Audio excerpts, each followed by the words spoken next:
মাহমুদুর রহমানের সাথে দীর্ঘদিন তিনি সদস্য হিসেবে কাজ করেছেন, র্যাবের দায়িত্বে ছিলেন, তার সারা জীবনের কাছে ডিএমএ নেতৃত্ব ছিলেন তিনি। আমরা অভিনন্দন জানাই তাকে। আমি তাকে ঋণ করেছিলাম তাই নাই যে আমাদের পক্ষে একজন পেশাজীবী বিএনপি স্থায়ী কমিটি গিয়েছে, এই জন্য আমার আনন্দ অভিনীত আমার কর্মচারীর মাধ্যমে তাকে অভিনন্দন জানাই। প্রিয় সাথীরা, আপনারা বিজ্ঞাপন করা শুনেছেন, সম্মানিত যারা বক্তব্য রেখেছেন, সম্মানিত উপস্থিতি,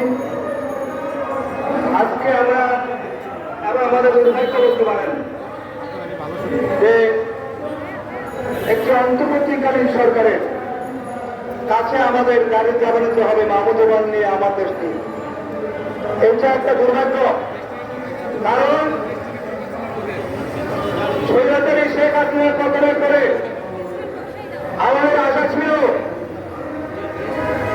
যে আমার দেশ সহ সকল বন্ধ মিলিয়ে করে দেওয়া হবে, মাহমুদুর রহমানকে দেশে ফিরিয়ে আনার জন্য এবং তার স্ত্রী সহ সমস্ত মামলা রাষ্ট্র প্রত্যাহার করে নেবে এবং আমার দেশের দীর্ঘদিনের যে ক্ষতিপূরণ ক্ষতি হয়েছে সে ক্ষতিপূরণ চেষ্টা করবে, এটা ছিল আমাদের প্রত্যাশা। দুর্ভাগ্য হলে যে আমরা আজও রাস্তা দাঁড়িয়ে দাবি জানাচ্ছি বন্ধুগণ, আমরা সাংবাদিকরা দীর্ঘ 15 বছর ধরে আন্দোলন করেছি, 65 জন সাংবাদিক হত্যার শিকার হয়েছে, হাজার হাজার সাংবাদিক বন্ধুত্ববরণ করেছে, হামলা জড়িয়ে জর্জরিত হয়েছে শতাধিক সাংবাদিক বন্ধুগণ। আমি নিজে দীর্ঘদিন কারাগারে ছিল, আপনারা জানেন। প্রিয় সাথীরা, আজকে শুধু দাবি নয়, আবেদন নয়, নিবেদন নয়, আমি দেখতে চাই মাহমুদুর রহমানকে ফিরে গেছে,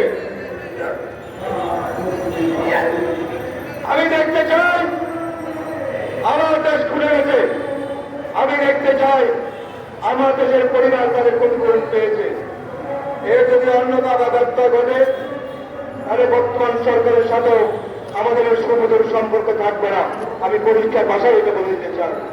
আমরা চাই না এই সরকারের বিব্রত হোক, কারণ ছাত্র জনতা, সাংবাদিক, কৃষক, শ্রমিক, চিকিৎসক সকলের আন্দোলনের মধ্য দিয়ে রাজনৈতিক দলের সহযোগিতায় আজকে এই পরিবর্তন এসেছে। সেই পরিবর্তনে আমরা চাই না এই সরকার কোনোভাবে বিব্রত হোক, কিন্তু আমরা এও চাই না যে আমাদের দাবিগুলি, বৈধ দাবিগুলি দেখে দেখে এই সরকার নিশ্চুপ থাকবে। আমি আশা করি আজকাল পরে অনতিবিলম্বে মাহমুদুর রহমান এবং তার স্ত্রী, তার মায়ের মামলা প্রত্যাহার হবে।